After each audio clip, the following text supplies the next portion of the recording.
লক্ষ্মীজ স্টুডিওর ধারাবাহিক আয়োজনে আপনারা শুনছেন শ্রীকান্ত উপন্যাস। আজ থাকছে শ্রীকান্ত উপন্যাসের প্রথম পর্বের নবম এবং দশম পরিচ্ছদ। মানুষের অন্তর জিনিসটাকে চিনিয়া লইয়া তাহার বিচারের ভার অন্তর্যামের উপর না দিয়া মানুষ যখন নিজেই গ্রহণ করিয়া বলে, আমি এমন, আমি তেমন, এ কাজ আমার দ্বারা কদাচ ঘটিত না, সে কাজ আমি মরিয়া গেলেও করিতাম না, আমি শুনিয়া আর লজ্জায় বাঁচি না। আমরা শুধু নিজের মনটাই নয়, পরের সম্বন্ধেও দেখি তাহার অহংকারের অন্ত নাই। একবার সমালোচকের লেখাগুলি পড়িয়া দেখো, হাসিয়া আর বাঁচিবে না। কবিকে ছাপাইয়া তাহার কাব্যের মানুষটিকে চিনিয়া লয়। জোর করিয়া বলে, এ চরিত্র কোনো মতেই ওরূপ হইতে পারে না, সে চরিত্র কখনো সেরূপ করিতে পারে না, এমনই কত কথা। লোকে বাহবা দিয়া বলে, বাহ রে বাহ, এই তো ক্রিটিসিজম, একেই তো বলে চরিত্র সমালোচনা। সত্যিই তো, অমুক সমালোচক বর্তমান থাকিতে ছাইপাশ যাতা লিখিলেই কি চলিবে?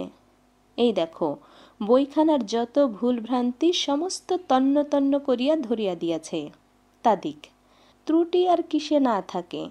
কিন্তু তবুও যে আমি নিজের জীবন আলোচনা করিয়া এই সব পড়িয়া তাদের লজ্জায় আপনার মাথাটা তুলিতে পারি না। মনে মনে বলি, হারে পোড়া কপাল, মানুষের অন্তর জিনিসটা যে অনন্ত, সে কি শুধু একটা মুখেরই কথা? দম্ভ প্রকাশের বেলায় কি তাহার কানাকড়ি মূল্য নাই? তোমার কোটি কোটি জন্মের কত অসংখ্য কোটি অদ্ভুত ব্যাপার যে এই অনন্তে মগ্ন থাকিতে পারে, এবং হঠাৎ জাগরিত হইয়া তোমার ভুয়ো দর্শন, তোমার লেখাপড়া, তোমার মানুষ বাছাই করিবার জ্ঞানভাণ্ডটুকু এক মুহূর্তে গুঁড়া করিয়া দিতে পারে। এ কথাটা কি একবারও মনে পড়ে না? এও কি মনে পড়ে না এটা সীমাহীন আত্মার আসন? এই তো আমি অন্নদা দিদিকে সচক্ষে দেখিয়াছি, তাহার অম্লান দিব্যমূর্তি তো এখনো ভুলিয়া যায় নাই। দিদি যখন চলিয়া গেলেন, তখন কত গভীর স্তব্ধ রাত্রে চোখের জলে বালিশ ভাসিয়া গিয়াছে, আর মনে মনে বলিয়াছি, দিদি, নিজের জন্য আর ভাবি না, তোমার পরশমানিক স্পর্শে আমার অন্তর বাহিরের সব লোহা সোনা হইয়া গিয়াছে। কোথাকার কোনো জল হাওয়ার দৌরাত্মেই আর মরিচা লাগিয়া ক্ষয় পাইবার ভয় নাই। কিন্তু কোথায় তুমি গেলে দিদি? দিদি, আর কাহাকেও এ সৌভাগ্যের ভাগ দিতে পারিলাম না, আর কেহ তোমাকে দেখিতে পাইল না। পাইলে যে যেখানে আছে সবাই যে সচ্চরিত্র সাধু হইয়া যাইত, তাহাতে আমার লেশমাত্র সন্দেহ ছিল না। কি উপায়ে ইহা সম্ভব হইতে পারিত, তখন এ লইয়া সারা রাত্রি জাগিয়া ছেলে মানুষের কল্পনার বিরাম ছিল না। কখনো ভাবিতাম, দেবী চৌধুরানীর মতো কোথাও যদি সাতঘোড়া মোহর পাইত, অন্নদা দিদিকে একটা মস্ত সিংহাসনে বসাই, বন কাটিয়া জায়গা করি, দেশের লোক ডাকিয়া তাহার সিংহাসনের চতুর্দিকে জড়ো করি। কখনো ভাবিতাম, একটা প্রকাণ্ড বজ্রায় চাপাইয়া ব্যান্ড বাজাইয়া তাহাকে দেশ বিদেশ লইয়া বেড়াই। এমনই কত কি যে উদ্ভট আকাশ কুসুমের মালা গাথা, সেসব মনে করিলেও এখন হাসি পাই, চোখের জলও বড় কম পড়ে না। তখন মনের মধ্যে এ বিশ্বাস হিমাচলের মতো দৃঢ় ছিল, আমাকে ভুলাইতে পারে এমন নারী তো ইহলোকে নাই, পরলোকে আছে কিনা তাহাও যেন ভাবিতে পারিতাম না। মনে করিতাম, জীবনে যদি কখনো কাহারো মুখে এমন মৃদু কথা, ঠোঁটে এমনই মধুর হাসি, ললাটে এমনই অপরূপ আভা, চোখে এমনই সজল করুণ কাহিনী দেখি, তবে চাহিয়া দেখিব, যাহাকে মন দিব সেও যেন এমনই সতী, এমনই সাধ্যী হয়। প্রতি পদক্ষেপে তাহারও যেন এমনি অনির্বচনীয় মহিমা ফুটিয়া ওঠে, এমনি করিয়া সেও যেন সংসারের সমস্ত সুখ দুঃখ, সমস্ত ভালো মন্দ, সমস্ত ধর্মাধর্ম ত্যাগ করিয়াই গ্রহণ করিতে পারে। সেই তো আমি। তবু আজ সকালে ঘুম ভাঙার সঙ্গে সঙ্গেই কাহার মুখের কথা, কাহার ঠোঁটের হাসি, কাহার চোখের জল মনে করিয়া বুকের একান্তে একটুখানি ব্যথা বাজিল। আমার সন্ন্যাসিনী দিদির সঙ্গে কোথাও কোনো অংশে কি তাহার বিন্দু পরিমাণও সাদৃশ্য ছিল? অথচ এমনিই বটে। 6টা দিন আগে আমার অন্তর্যামী আসিয়াও যদি কথা বলিয়া যাইতেন, আমি হাসিয়া উড়াইয়া দিয়া বলিতাম, অন্তর্যামী, তোমার এই শুভকামনার জন্য তোমাকে সহস্র ধন্যবাদ, কিন্তু তুমি তোমার কাজে যাও, আমার জন্য চিন্তা করিবার আবশ্যকতা নেই। আমার বুকের কোষ্ঠী পাথরে পাকা সোনার কষ ধরানো আছে, সেখানে পিতলের দোকান খুলিলে খরিদ্দার জুটিবে না। কিন্তু তবু তো খরিদ্দার জুটিল। আমার অন্তরের মধ্যে যেখানে অন্নদাদিদির আশীর্বাদে ঢাকা সোনার ছড়াছড়ি, তার মধ্যেও যে এক দুর্ভাগা পেতলের লোভ সামলাইতে পারিল না, কিনিয়া বসিল। এ কি কম আশ্চর্যের কথা!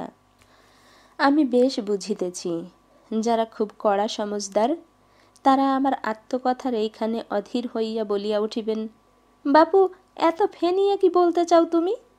বেশ স্পষ্ট করেই বলো না, সেটা কি? আজ ঘুম ভাঙিয়াই পিয়ারের মুখ মনে করিয়া তোমার ব্যথা বাজিয়াছিল, এই তো?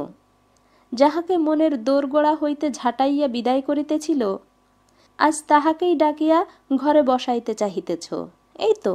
বেশ তো, এ যদি সত্য হয়, তবে এর মধ্যে তোমার অন্নদাদিদির নামটা আর তুলিও না।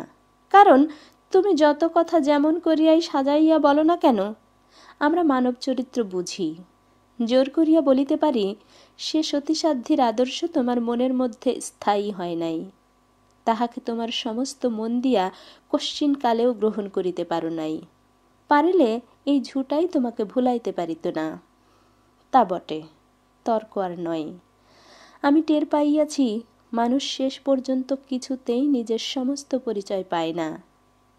সে যা নয় তাই বলিয়া নিজেকে জানিয়া রাখে এবং বাহিরে প্রচার করিয়া শুধু বিড়ম্বনা সৃষ্টি করে, এবং যে দণ্ড ইহাতে দিতে হয় তা নিতান্ত লঘুও নয়। কিন্তু আমি তো নিজে জানি, আমি কোন নারীর আদর্শে এতদিন কি কথা প্রিজ করিয়া বেড়াইয়াছি। সুতরাং আজ আমার এ দুর্গতির ইতিহাসে লোকে যখন বলিবে শ্রীকান্তটা হম্বগ, হিপোক্রিট, তখন আমাকে চুপ করিয়াই শুনিতে হইবে। অথচ হিপোক্রিট আমি ছিলাম না। হম্বগ করা আমার স্বভাব নয়। আমার অপরাধ শুধু এই যে, আমার মধ্যে যে দুর্বলতা আত্মগোপন করিয়াছিল, তাহার সন্ধান রাখি নাই। আজ যখন সে সময় পাইয়া মাথা ঝাড়া দিয়া উঠিয়া তাহারই মতো আরেকটি দুর্বলতাকে সাদর আহ্বান করিয়া একেবারে অন্দরের মধ্যে লইয়া বসাইয়া দিয়াছে, তখন অসহ্য বিস্ময়ে আমার চোখ দিয়া জল পড়িয়াছে। কিন্তু যাও বলিয়া তাহাকে বিদায় দিতে পারি নাই। ইহাও জানিয়াছি, আজ আমার লজ্জা রাখিবার ঠাঁই নাই। কিন্তু পুলকে সে হৃদয়ের কানায় কানায় আজ ভরিয়া উঠিয়াছে। লোকসান যা হয় তা হোক, হৃদয় যে ইহাকে ত্যাগ করিতে চাহে না। বাবু সাহেব, রাজভৃত্য আসিয়া উপস্থিত হইল। শয্যার উপর সোজা উঠিয়া বসিলাম। সে সসম্মানে নিবেদন করিল, কুমার সাহেব এবং বহু লোক আমার গতরাত্রের কাহিনী শুনিবার জন্য উদ্গ্রীব হইয়া অপেক্ষা করিতেছে। প্রশ্ন করিলাম, তারা জানিলেন কি রূপে? বেহারা কহিল, তাঁবুর দারোয়ান জানাইয়াছে যে আমি রাত্রি শেষে ফিরিয়া আসিয়াছি। হাত মুখ ধুইয়া কাপড় ছাড়িয়া বড় তাঁবুতে প্রবেশ করিবা মাত্রই সকলে হৈ হৈ করিয়া চিৎকার করিয়া উঠিল। একসঙ্গে 1,00,000 প্রশ্ন হইয়া গেল।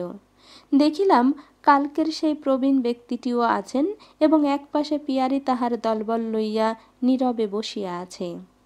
প্রতিদিনের মতো আজ আর তাহার সহিত চোখাচোখি হইল না। সে যেন ইচ্ছা করিয়াই আর একদিকে চোখ ফিরাইয়া বসিয়াছিল। উচ্ছ্বসিত প্রশ্নতরঙ্গ শান্ত হইয়া আসিলে জবাব দিতে শুরু করিলাম। কুমারজি কহিল, ধন্য সাহস তোমার শ্রীকান্ত। কত রাত্রে সেখানে পৌঁছিলে? 12টা থেকে 1টার মধ্যে। প্রবীণ ব্যক্তিটি কহিল, ঘোর অমাবস্যা, 11:30টার পর অমাবস্যা পড়িয়াছিল। চারিপাশ হইতেই বিস্ময়সূচক ধ্বনি উত্থিত হইয়া ক্রমশ প্রশমিত হইলে কুমারজি পুনরায় প্রশ্ন করিলেন, তারপর কি দেখলে? আমি বলিলাম, বিস্তর হাড়গোড় আর মরার মাথা। কুমারজি বলিলেন, উফ, কি ভয়ঙ্কর সাহস! শ্মশানের ভিতরে ঢুকলে না বাইরে দাঁড়িয়েছিলে? আমি বলিলাম, ভিতরে ঢুকে একা বালির ঢিপিতে গিয়ে বসলুম। তারপর বসে কি দেখলে? ধুধু করছে বালির চর, আর কষার ঝোপ আর শিমুল গাছ, আর নদীর জল। কুমারজি অধীর হইয়া কহিলেন, এসব তো জানি হে, বলি সেসব কিছু। আমি হাসিয়া ফেলিলাম, বলিলাম, আর গোটা 2 বাদুড় মাথার উপর দিয়ে উড়ে যেতে দেখেছিলুম। প্রবীণ ব্যক্তিটি তখন নিজে অগ্রসর হইয়া জিজ্ঞাসা করিলেন, और कुछ नहीं দেখা? আমি কহিলাম, না। উত্তর শুনিয়া এক তাবু লোক সকলেই যেন নিরাশ হইয়া পড়িল। প্রবীণ লোকটি তখন হঠাৎ ক্রুদ্ধ হইয়া বলিয়া উঠিলেন, ऐसा कभी नहीं हो सकता, अब कोई नहीं। তাহার রাগ দেখিয়া আমি শুধু হাসিলাম, কারণ রাগ হইবারই কথা। কুমারজি আমার হাতটা চাপিয়া ধরিয়া মিনতিস্বরে কহিলেন, তোমার দিব্যি শ্রীকান্ত, কি দেখিলে সত্যি বলো। সত্যি বলছি, কিছু দেখিনি। কতক্ষণ ছিলে সেখানে? এই ঘন্টা 3। আচ্ছা, না দেখেছ, কিছু শুনতেও কি পাওনি? তা পেয়েছি। এক মুহূর্তেই সকলের মুখ উৎসাহে প্রদীপ্ত হইয়া উঠিল। কি শুনিয়াছি শুনিবার জন্য তাহারা আরও একটু ঘেঁষিয়া আসিল। আমি তখন বলিতে লাগিলাম, কেমন করিয়া পথের উপরেই একটি রাত্রিচর পাখি বাপ বলিয়া উড়িয়া গেল, কেমন করিয়া শিশুকণ্ঠে শকুন শিশু শিমুল গাছের উপর গোঙাইয়া গোঙাইয়া কাঁদিতে লাগিল, কেমন করিয়া হঠাৎ ঝড় উঠিল এবং মরার মাথাগুলো দীর্ঘশ্বাস ফেলিতে লাগিল, এবং সকলের শেষে কে যেন আমার পিছনে দাঁড়াইয়া অবিশ্রাম তুষার শীতল নিঃশ্বাস আমার ডান কানের উপর ফেলিতে লাগিল।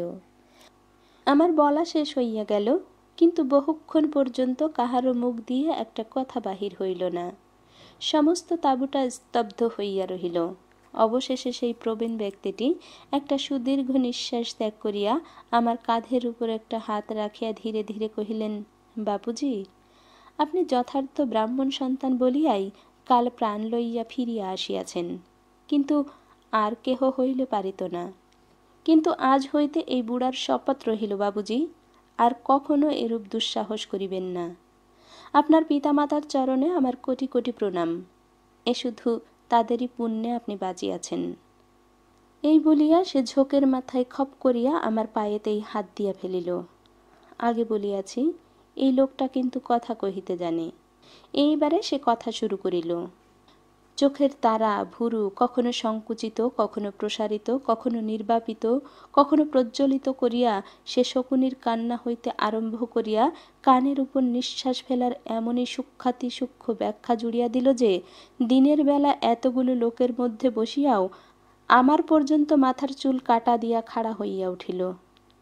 কাল সকালের মতো আজও কখন যে পিয়ারি নিঃশব্দে ঘেঁষিয়া আসিয়া বসিয়াছিল তাহা লক্ষ্য করি নাই।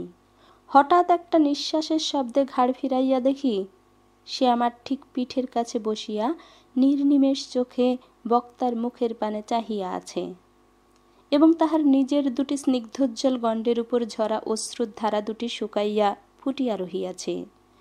কখন কি জন্য যে চোখের জল গড়াইয়াছিল এ বোধ করি সে টের পায় নাই, পাইলে মুছিয়া ফেলিত। কিন্তু সেই অশ্রুকলুষিত তদ্গত মুখখানি পলকের দৃষ্টিপাতেই আমার বুকের মধ্যে আগুনের রেখায় আঁকিয়া গেল। গল্প শেষ হইলেই সে উঠিয়া দাঁড়াইল এবং কুমারজিকে একটা সেলাম করিয়া অনুমতি লইয়া নিঃশব্দে ধীরে ধীরে বাহির হইয়া গেল। আজ সকালেই আমাদের বিদায় লইবার কথা ছিল, কিন্তু শরীরটা ভালো ছিল না বলিয়া কুমারজির অনুরোধ স্বীকার করিয়া ও বেলায় যাওয়াই স্থির করিয়া নিজেদের তাঁবুতে ফিরিয়া আসিলাম। এতদিনের মধ্যে আজ এই প্রথম পিয়ারির আচরণে ভাবান্তর লক্ষ্য করিলাম।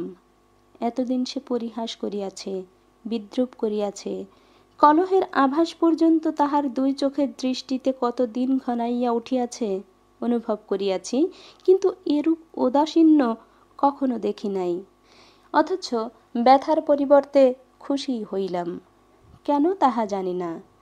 যদিচ যুবতী নারীর মনের গতিবিধি লইয়া মাথা ঘামানো আমার পেশা নহে, ইতিপূর্বে এ কাজ কোনোদিনও করি নাই, কিন্তু আমার মনের মধ্যে বহু জনমনের যে অখণ্ড ধারাবাহিকতা লুকাইয়া বিদ্যমান রহিয়াছে তাহার বহু দর্শনের অভিজ্ঞতাই রমণী হৃদয়ের নিগড় তাৎপর্য ধরা পড়িয়া গেল। সে ইহাকে তাচ্ছিল্য মনে করিয়া ক্ষুণ্ণ হইল না, বরং প্রণয় অভিমান জানিয়া পুলকিত হইল। বোধ করি ইহারই গোপন ইশারায় আমার শ্মশান অভিযানের এতখানি ইতিহাসের মধ্যে শুধু এই কথাটার উল্লেখ পর্যন্ত করিলাম না যে পিয়ারি কাল রাত্রে আমাকে ফিরাইয়া আনিতে শ্মশানের লোক পাঠাইয়াছিল, এবং সে নিজের গল্প শেষে তেমনি নীরবেই বাহির হইয়া গিয়াছিল। তাই অভিমান? কাল রাত্রে ফিরিয়া আসিয়া দেখা করিয়া বলি নাই কি ঘটিয়াছিল। যে কথা সকলের আগে একলা বসিয়া তাহার শুনিবার অধিকার ছিল, তাহাই আজ সকলের পেছনে বসিয়া যেন দৈবাৎ শুনিতে পাইয়াছে। কিন্তু অভিমান যে এত মধুর, জীবনে এই স্বাদ আজ প্রথম উপলব্ধি করিয়া শিশুর মতো তাহাকে নির্জনে বসিয়া অবিরাম রাখিয়া চাখিয়া উপভোগ করিতে লাগিলাম। আজ দুপুরবেলাটা আমার ঘুমাইয়া পড়িবার কথা। বিছানায় পড়িয়া মাঝে মাঝে তন্দ্রাও আসিতে লাগিল, কিন্তু রতনের আশার আশাটা ক্রমাগত নাড়া দিয়া দিয়া তাহা ভাঙিয়া দিতে লাগিল। এমনই করিয়া বেলা গড়াইয়া গেল, কিন্তু রতন আসিল না।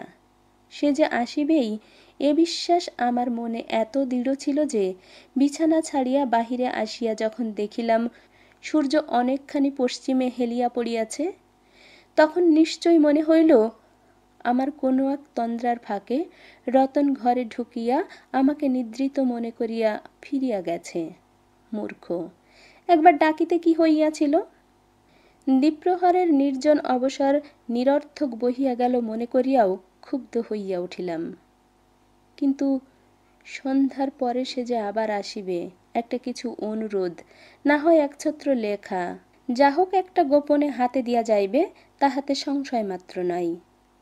এই সময়টুকু কাটাই কি করিয়া? সুমুখ চাহিতেই খানিকটা দূরে অনেকখানি জল একসঙ্গে চোখের উপর ঝকঝক করিয়া উঠিল।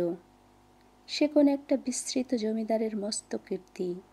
দিঘিটা প্রায় ৮ ক্রোশ দীর্ঘ, উত্তর দিকটা মজিয়া বুজিয়া গিয়াছে এবং তাহা ঘন জঙ্গলে সমাচ্ছন্ন।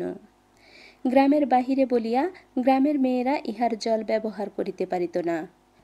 কথায় কথায় শুনিয়াছিলাম এই দিঘিটা যে কত দিনের এবং কে প্রস্তুত করিয়া দিয়াছিল তাহা কেহ জানে না।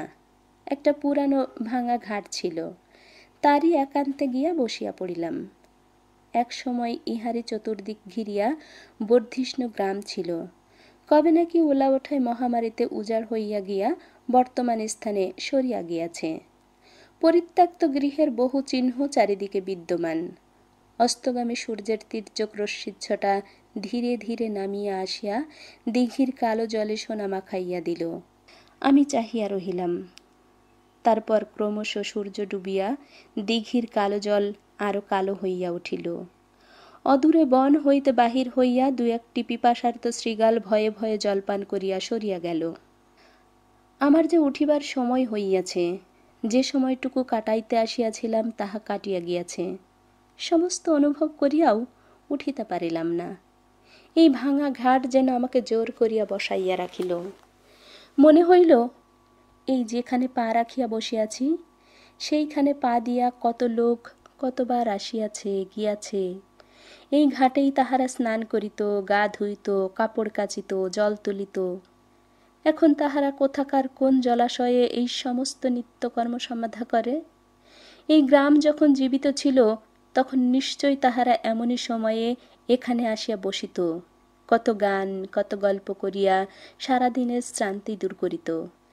তারপর অকস্মাৎ একদিন যখন মহাকাল মহামারী রূপে দেখা দিয়া সমস্ত গ্রাম ছিড়িয়া লইয়া গেলেন, তখন কত মুমূর্ষ হয়তো তৃষ্ণায় ছুটিয়া আসিয়া এই ঘাটের উপরেই শেষ নিঃশ্বাস ত্যাগ করিয়া তাহার সঙ্গে গিয়াছে।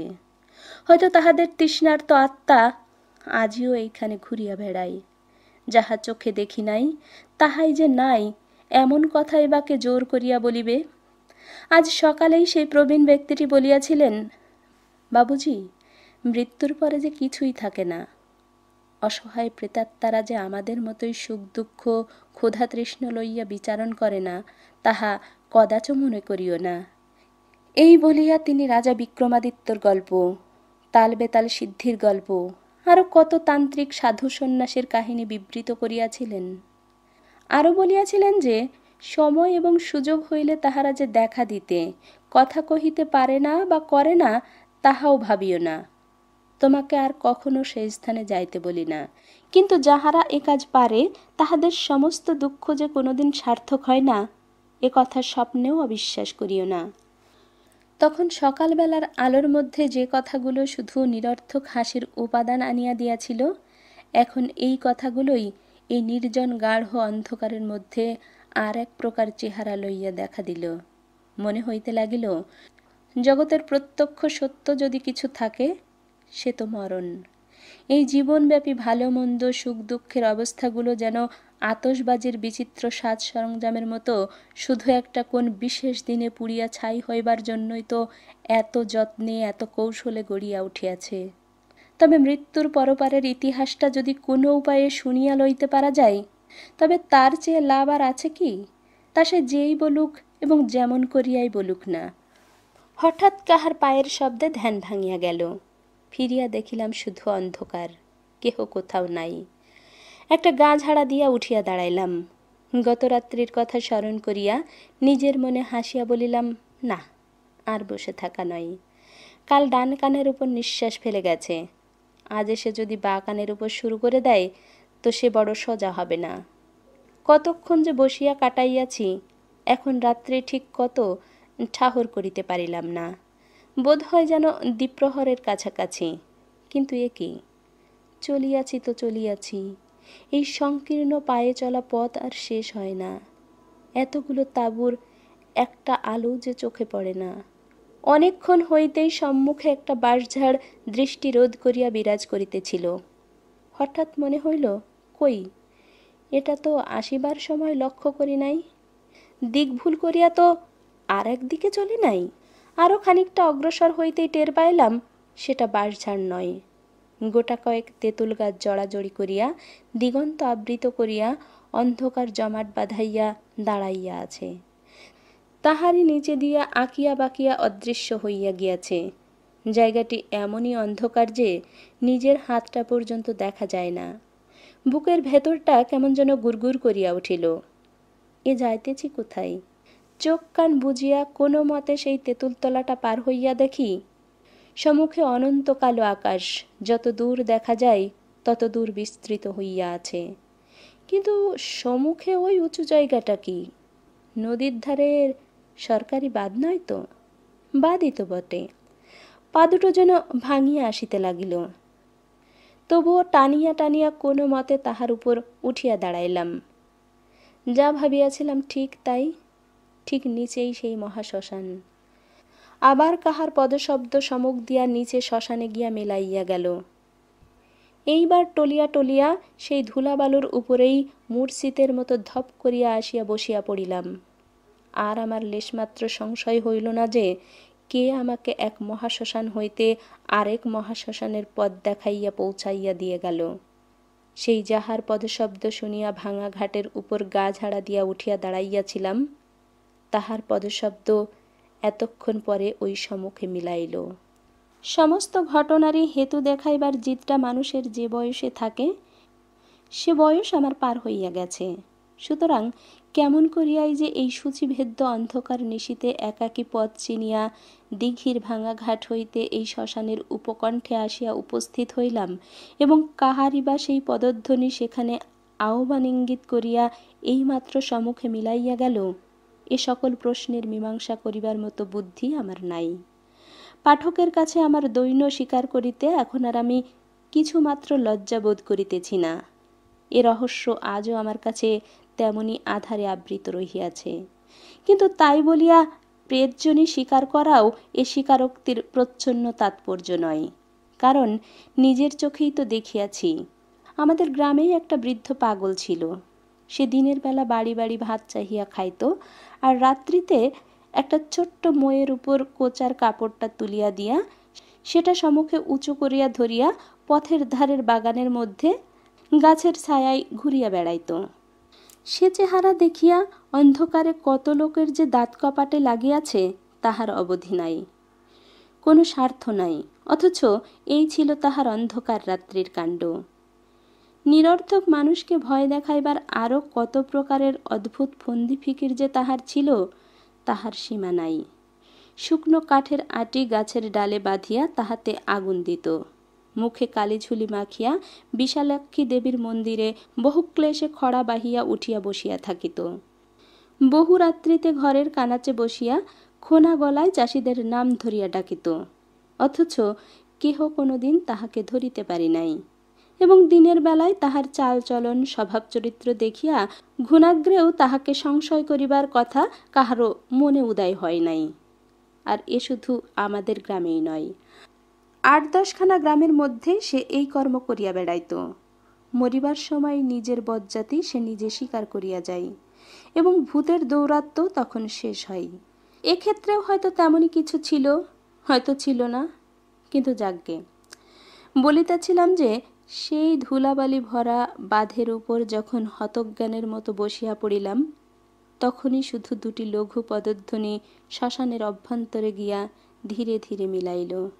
মনে হলো সে যেন স্পষ্ট করিয়া জানাইল, ছিছি, ও তুই কি করলি? তোকে এতটা পথ যে পথ দেখাইয়া আনিল, সে কি ওইখানে বসিয়া পড়িবার জন্য? আয় আয়, একেবারে আমাদের ভিতরে চলিয়া আয়।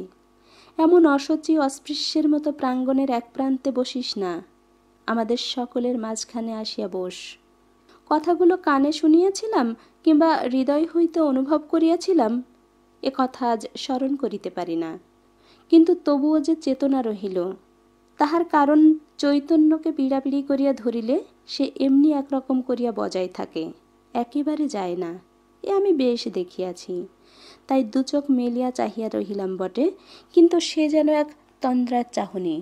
সে ঘুমানোও নয়, জাগাও নয়, তাহাতে নিদ্রিতের বিশ্রামও থাকে না, সজাগের উদ্যমও আসে না, ওই একরকম।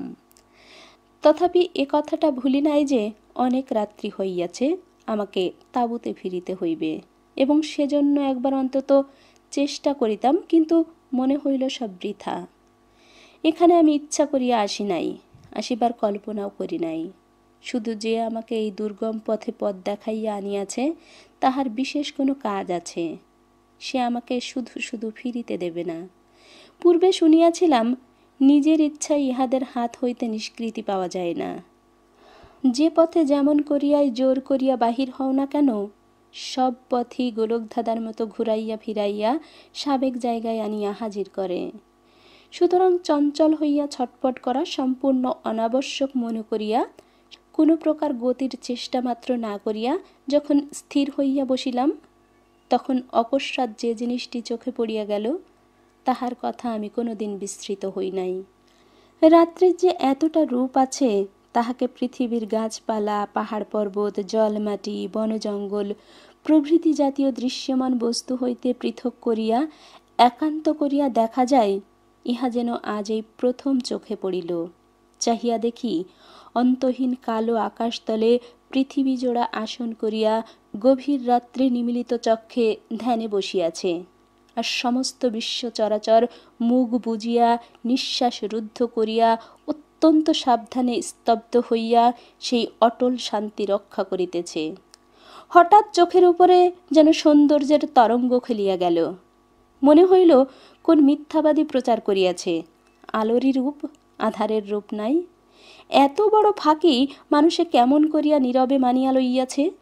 এই যে আকাশ বাতাস স্বর্গ মর্ত পরিব্যাপ্ত করিয়া দৃষ্টির অন্তরে বাহিরে আধারের প্লাবন বহিয়া যাইতেছে, মরি মরি, এমন অপরূপ রূপের প্রস্রবণ আর কে কবে দেখিয়াছে? এ ব্রহ্মাণ্ডে যাহা যত গভীর, যত অচিন্ত, যত সীমাহীন, তাহা তো ততই অন্ধকার। অগাধ বারিধি মসীকৃষ্ণ, অগম্য গহন অরণ্যহীন ভীষণ আধার, সর্বলোকাশ্রয়, আলোর আলো, গতির গতি, জীবনের জীবন, সকল সৌন্দর্যের প্রাণপুরুষও মানুষের চোখে নিবিড় আধার। কিন্তু সে কি রূপের অভাবে? যাহাকে বুঝি না, যাহা জানি না, যাহার অন্তরে প্রবেশের পথ দেখি না, তাহাই তত অন্ধকার। মৃত্যু তাই মানুষের চোখে এত কালো, তাই তার পরলোকের পথ এমন দুস্তর আধারে মগ্ন। তাই রাধার দুচক্ষু ভরিয়া যেরূপ প্রেমের বন্যায় জগৎ ভাসাইয়া দিল, তাহাও ঘনশ্যাম। কখনো এ সকল কথা ভাবি নাই, কোনোদিন এ পথে চলি নাই, তবুও কেমন করিয়া জানি এই ভয়াকীর্ণ মহাশ্মশান প্রান্তে বসিয়া নিজের এই নিরুপায় নিঃসঙ্গ একাকিত্বকে অতিক্রম করিয়া আজ হৃদয় ভরিয়া একটা অকারণ রূপের আনন্দ খেলিয়া বেড়াইতে লাগিল। এবং অত্যন্ত অকস্মাৎ মনে হইল, কালোর যে এত রূপ ছিল সে তো কোনোদিন জানি নাই। তবে হয়তো মৃত্যু কালো বলিয়া কুৎসিত নয়। একদিন যখন সে আমাকে দেখা দিতে আসিবে, তখন হয়তো তার এমনই অফুরন্ত সুন্দর রূপে আমার দুচক্ষু জুড়াইয়া যাইবে। আর সে দেখার দিন যদি আজই আসিয়া থাকে, তবে হে আমার কালো, হে আমার অভ্যগ্র পদধ্বনি, হে আমার সর্বদুঃখ ভয় ব্যথিহারী অন্তর সুন্দর, তুমি আমার অনাদি আধারে সর্বাঙ্গ ভরিয়া আমার এই দুটি চোখের দৃষ্টিতে প্রত্যক্ষ হও।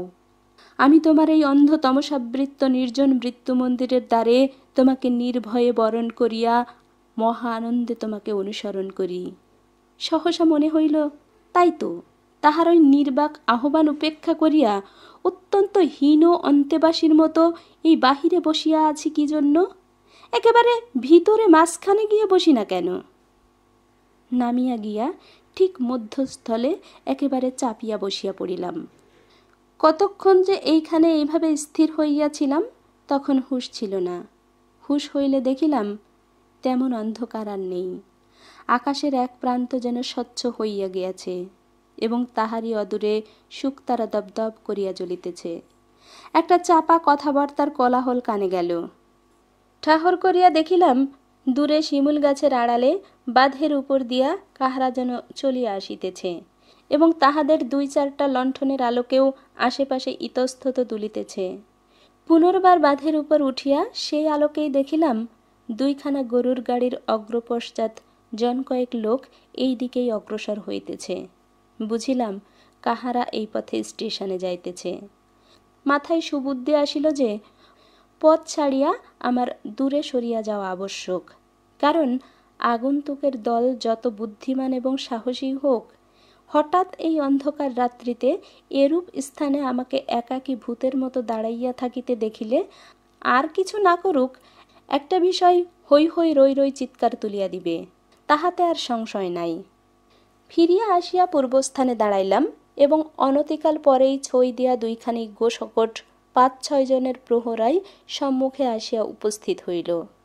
একবার মনে হইল ইহাদের অগ্রগামী লোক দুইটা আমার দিকে চাহিয়াই ক্ষণকালের জন্য স্থির হইয়া দাঁড়াইয়া অতি মৃদুকণ্ঠে কি যেন বলা বলি করিয়াই পুনরায় অগ্রসর হইয়া গেল এবং অনতিকাল মধ্যেই সমস্ত দলবল বাঁধের একটা ঝাঁকড়া গাছের অন্তরালে অদৃশ্য হইয়া গেল। রাত্রি আর বেশি বাকি নাই অনুভব করিয়া ফিরিবার উপক্রম করিতেছি। এমনই সময়ে সেই বৃক্ষান্তরাল হইতে সুউচ্চ কণ্ঠের ডাক কানে এলো, শ্রীকান্তবাবু! সাড়া দিলাম। কে রে? রতন? আগে হ্যাঁ বাবু, আমি। একটু এগিয়ে আসুন। দ্রুতপদে বাঁধের উপরে উঠিয়া ডাকিলাম, রতন, তোরা কি বাড়ি যাচ্ছিস? রতন উত্তর দিল, হ্যাঁ বাবু, বাড়ি যাচ্ছি, মা গাড়িতে আছেন। অদূরে উপস্থিত হতেই পিয়ারি পর্দার বাহিরে মুখ বাড়াইয়া কহিল, এ যে তুমি ছাড়া আর কেউ নয়, তা আমি দারোয়ানের কথা শুনেই বুঝতে পেরেছি। গাড়িতে উঠে এসো, কথা আছে। আমি সন্নিকটে আসিয়া জিজ্ঞাসা করিলাম, কি কথা? উঠে এসো বলছি। না, তা পারবো না, সময় নেই, ভোরের আগেই আমাকে তাঁবুতে পৌঁছতে হবে। পিয়ারি হাত বাড়াইয়া খপ করিয়া আমার ডান হাতটা চাপিয়া ধরিয়া তীব্র জিদেশ্বরে বলিল, চাকর বাকরের সামনে আর ঢলাঢলি করো না, তোমার পায়ে পড়ি, একবার উঠে এসো। তাহার অস্বাভাবিক উত্তেজনায় কতকটা যেন হতবুদ্ধি হইয়াই গাড়িতে উঠিয়া বসিলাম। পিয়ারি গাড়ি হাঁকাইতে আদেশ দিয়া কহিল, আজ এবার এখানে তুমি কেন এলে? আমি সত্য কথাই বলিলাম, কহিলাম আমি জানি না। পিয়ারি এখনো আমার হাত ছাড়ে নাই, বলিল, জানো না? আচ্ছা বেশ, কিন্তু লুকিয়ে এসেছিলে কেন? বলিলাম, এখানে আসার কথা কেউ জানে না বটে, কিন্তু লুকিয়ে আসিনি। মিথ্যে কথা। না। তার মানে? মানে যদি খুলে বলি বিশ্বাস করবে? আমি লুকিয়েও আসিনি, আসবার ইচ্ছেও ছিল না। পিয়ারি বিদ্রূপের স্বরে কহিল, তাহলে তাঁবু থেকে তোমাকে উড়িয়ে এনেছে বোধ করি বলতে চাও? না, তা বলতে চাইনে। উড়িয়ে কেউ আনেনি, নিজের পায়ে হেঁটে এসেছি সত্যি, কিন্তু কেন এলুম, কখন এলুম বলতে পারি নে। পিয়ারি চুপ করিয়া রহিল। আমি বলিলাম, রাজলক্ষ্মী, তুমি বিশ্বাস করতে পারবে কি না জানি না, কিন্তু বাস্তবিক ব্যাপারটা একটু আশ্চর্য। বলিয়া আমি সমস্ত ঘটনাটা আনুপূর্বিক বিবৃত করিলাম। শুনিতে শুনিতে আমার হাত ধরা তাহার হাতখানা বারংবার শিহরিয়া উঠিল, কিন্তু সে একটা কথাও কহিল না। পর্দা তোলা ছিল, পিছনে চাহিয়া দেখিলাম আকাশ ফর্সা হইয়া গিয়াছে। বলিলাম, এইবার আমি যাই।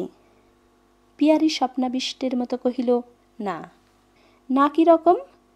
এমনভাবে চলে যাবার অর্থ কি হবে জানো? জানি, সব জানি, কিন্তু এরা তো তোমার অভিভাবক নয় যে মানের দায় প্রাণে নিতে হবে। বলিয়াই সে আমার হাত ছাড়িয়া দিয়া পা ধরিয়া ফেলিয়া রুদ্ধস্বরে বলিয়া উঠিল, কান্তদা, কিন্তু সেখানে ফিরে গেলে আর তুমি বাঁচবে না। তোমাকে আমার সঙ্গে যেতে হবে না, কিন্তু সেখানেও আর ফিরে যেতে দেব না। তোমার টিকিট কিনে দিচ্ছি, তুমি বাড়ি চলে যাও, কিংবা যেখানে খুশি যাও, কিন্তু ওখানে আর এক দণ্ডও না। আমি বলিলাম, আমার কাপড় চোপড় রয়েছে যে। পিয়ারি কহিল, থাক পড়ে, তাদের ইচ্ছে হয় তোমাকে পাঠিয়ে দেবে, না হয় থাকবে, তার দাম বেশি নয়। আমি বলিলাম, তার দাম বেশি নয় সত্য, কিন্তু যে মিথ্যা কুৎসার রটনা হবে তার দাম তো কম নয়। পিয়ারি আমার পা ছাড়িয়া দিয়া চুপ করিয়া বসিয়া রহিল। গাড়ি এই সময় মোড় ফিরিতেই পেছনটা আমার সম্মুখে আসিয়া পড়িল। হঠাৎ মনে হইল, সম্মুখের ওই পূর্ব আকাশটার সঙ্গে এই পতিতার মুখের কি যেন একটা নিগুড় সাদৃশ্য রহিয়াছে। উভয়ের মধ্য দিয়াই যেন একটা বিরাট অগ্নিপিণ্ড অন্ধকার ভেদ করিয়া আসিতেছে, তাহারই আভাস দেখা দিয়াছে। কহিলাম, চুপ রইলে যে?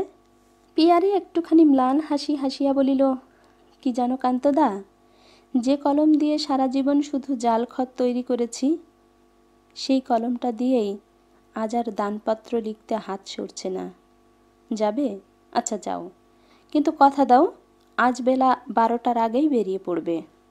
আচ্ছা, কারো কোনো অনুরোধেই আজ রাত্রি ওখানে কাটাবে না, বলো? না।